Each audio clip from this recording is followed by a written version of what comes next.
Good morning dear students of class 4. It is your EVS class. Today I am going to teach you chapter 4. Chapter name is air, water and weather. Means हवा, पानी और मौसम. Now let's start the chapter. We know that air is all around us. हम जानते हैं कि हवा हमारे चारों ओर है. Around the earth is a thick layer of air. पृथ्वी के चारों ओर एक हवा की एक मोटी परत है. We can not see it, हम इसे देख नहीं सकते, but we can feel it pressure when it's blow. लेकिन जब ये चलती है तब हम इसके प्रेशर को, इसके दबाव को महसूस कर सकते हैं. Moving air is called wind. चलती हुई जो हवा है उसे हम विंड कहते हैं. Gently moving wind is called breeze. जब धीरे धीरे हवा चलती है उसे हम ब्रीज बोलते हैं, Sameer. While fast moving wind is called storm. और जब बहुत तेज़ हवा चलती है तो वो उसे स्टॉर्म, तूफान कहा जाता है.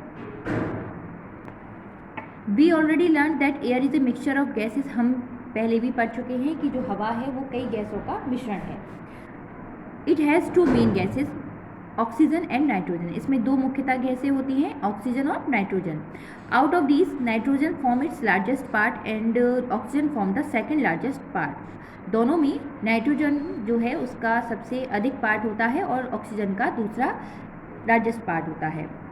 Now hot and cold air, गर्म और ठंडी हवा.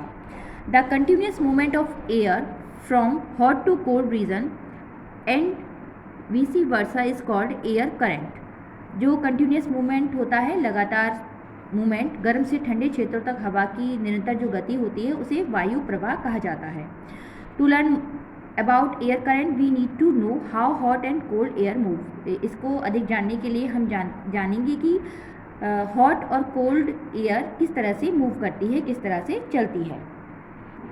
इससे पहले यहाँ पर एक एक्टिविटी दी गई है जिसको मैं आपको समझाऊंगी. लाइट ए कैंडल, एक कैंडल जलाइए. Bring your hands close to the side of the flame first then above it. इसके अपने हैंड को इसकी जो लौ है उसके पास ले जाइए. यू विल फाइंड, आप पाएंगे, that the air by the sides of the flame is not as hot as the air above. आप पाएंगे कि जो साइड में एयर है वो इतनी हॉट नहीं है जितनी कि इसके जो ऊपर, जब हम हाथ को ऊपर करते हैं वो गर्म होती है. It proves that hot air rise up. इसका अर्थ ये होता है कि जो गर्म हवा है वो ऊपर की ओर उठती है.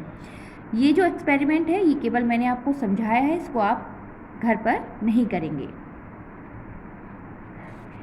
Now, in coastal areas, these are currents are responsible for causing sea and land breeze. जो coastal areas होते हैं, coastal areas में समुद्र के किनारे जो areas होते हैं, these air जो ये हवाएं होती है responsible होती हैं sea and land breeze की.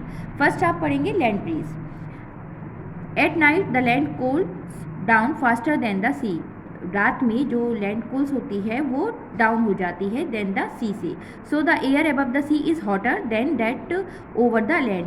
तो जो समुद्र के ऊपर की हवा होती है वो गर्म हो जाती है that over the land.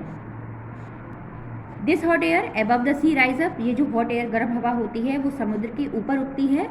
The cold air above the land blows toward the sea to take the place of the rising warm air. जो ठंडी हवा होती है वो लैंड, अबव द लैंड, जो पृथ्वी होती है, ये धरती कहें, ये ज़मीन कहें, उस पर चलती है. This is called the land breeze. इसे लैंड ब्रीज कहा जाता है. Sea breeze. During the day, दिन के समय, the land heats up faster, sea water is still cool. जो लैंड, ज़मीन जो है वो गर्म होती है, जल्दी गर्म हो जाती है then the water of sea. Air above the land gets heated and rise. जो एयर होती है लैंड पर, ज़मीन पर, वो हीट हो जाती है, गर्म हो जाती है और ऊपर उठती है. Cool air from above the sea blow towards the land. This is called sea breeze. इसे सी ब्रीज कहा जाता है. How does breeze blow. किस तरह से ब्रीज चलती है, हवा चलती है. The sun heats up both land and water. जो सन है, सूरज, वो हीट गर्म करता है बोथ लैंड और वाटर को. Land gets heated up faster and cooler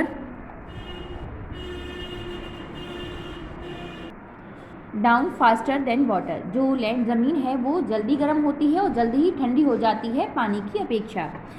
During the day, the land heats up and the air above the land become hot. दिन के समय जो ज़मीन है वो गर्म हो जाती है और जो हवा होती है वो भी ज़मीन के ऊपर की गर्म होती है। Hot air is light and rise up, जो गर्म हवा होती है वो बहुत हल्की होती है और ऊपर को उठती है। नाउ वी लर्न वाटर, पानी। Water is essential for life, हमें हमारी लाइफ के लिए, हमारे जीवन के लिए पानी बहुत आवश्यक है। About 3/4 part of the earth consist of water, पृथ्वी का लगभग 3/4 भाग पानी है। हमारी पृथ्वी पर 3/4 भाग है वो पानी है। Be found only in rivers, seas and oceans, हम पानी को, वाटर कहाँ कहाँ पाया जाता है, रिवर्स में, सीज में, ओशियंस में, but is also found underground, लेकिन ये ज़मीन के नीचे भी पाया जाता है। Most of our body weight is made up of water, जो हमारे शरीर का अधिकांश भार है वो पानी से ही है। नाउ इवेपोरेशन, भाप। The sun slowly heats the water on the surface of the earth to change it into water vapor. सन धीरे धीरे हीट करता है, वाटर को गर्म करता है, जो on the surface of the अर्थ, जो पृथ्वी की सतह पर जो पानी है उस पर सन हीट करता है, गर्म करता है, जो कि वाटर वेपर में, जलवाष्प में बदल जाते हैं। The process of changes of water into water vapour due to heating is called evaporation, जो प्रोसेस होता है वाटर वेपर में जलवाष्प में बदलने का गर्मी के कारण, उसे हम इवेपोरेशन कहते हैं।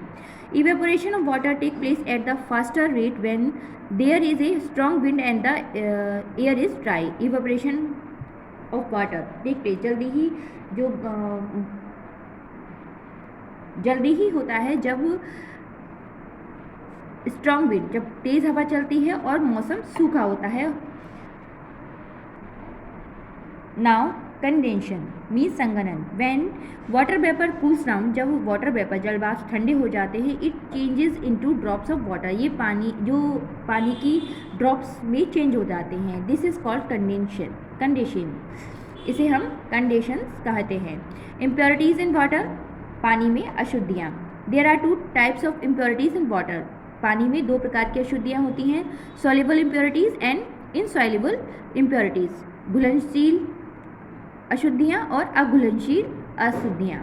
First, soluble impurities like salt and some minerals that can dissolve water are called soluble impurities. जो अशुद्धियाँ जैसे कि सॉल्ट, नमक और अदर मिनरल्स जो कि पानी में घुल जाते हैं, उन्हें हम सॉल्युबल इम्प्योरिटीज़ कहते हैं। जो अशुद्धियाँ पानी में घुल जाती हैं उन्हें सॉल्युबल इम्प्योरिटीज़ कहा जाता है। और इन सॉल्युबल इम्प्योरिटीज़, अघुलनशील इम्प्योरिटीज़ अशुद्धियाँ क्या होती हैं, जो कि पानी में घुलती नहीं हैं।